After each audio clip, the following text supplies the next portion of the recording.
My name's Dr. Angela Lieverse. I'm an associate professor in the Department of Archaeology and Anthropology at the University of Saskatchewan, and I'm a bioarchaeologist, which means that my expertise is studying human remains from archaeological contexts. I love the mystery. I feel like I'm a detective almost, trying to go back and solve a mystery and answer questions about ancient people. One of the most interesting things I've learned from working with human remains is reconstructing the intimate details of somebody's lives, their pain, their suffering, the activities that they did on a daily basis, rather than thinking of ancient populations as one faceless mass of people. I think archaeological research in general is significant to Canadians and the larger global population because it puts our lives in the context of a much broader timescale. And so if we can understand how people lived in the past, especially in the deep past, and how people adapted and adjusted to changing political and economic and environmental conditions, it'll help us moving forward as a society.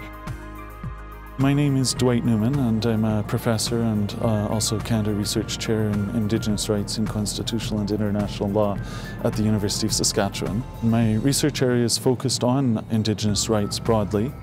A lot of my work is on the duty to consult doctrine.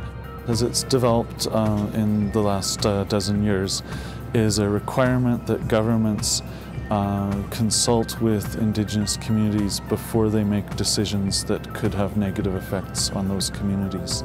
The questions around reconciliation with Indigenous peoples are really on the attention of a lot of Canadians today, rightly so. We have a lot to face up to there, and the analysis of the law in this area, I think, is one piece of how we're facing up to those questions.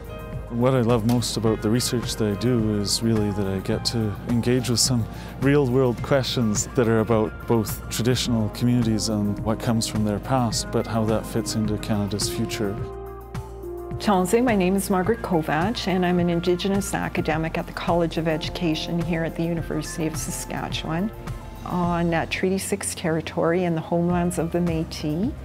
For such a long time, research that's been conducted that involves or impacts Indigenous people has been based upon methodologies that are really immersed or come from a Western point of view.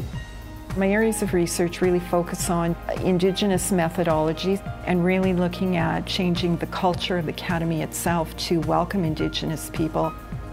I'm inspired by my graduate students who are really excited about Indigenous ways of knowing and ways of being. And I just see so much hope if we do value inclusive society, one that is interested in social justice and interested in reconciliation with Indigenous people, then we have to look seriously at indigenizing. My name is Markus Hecker. I'm a professor at the School of the Environment and Sustainability and the Toxicology Center at the University of Saskatchewan. And I'm also a Canada Research Chair in Predictive Aquatic Ecotoxicology. We're facing two major challenges in chemical risk assessment. So if you look at how many chemicals are used by society, it's about 130,000 chemicals. And right now, the biggest issues we have with those is that, well, we need to use live animals to test those. So you can imagine quickly if you have 130,000 chemicals, that becomes quickly tens of millions of animals you have to test. So my research looks into alternative approaches to address that issue. So have a faster and more reliable screening effort that doesn't use live animals to the extent it does right now. One of the main reasons why it's significant to Canadians is that we help solving the chemical safety puzzle. The thing I really love most about my job is that I get to solve real-world problems.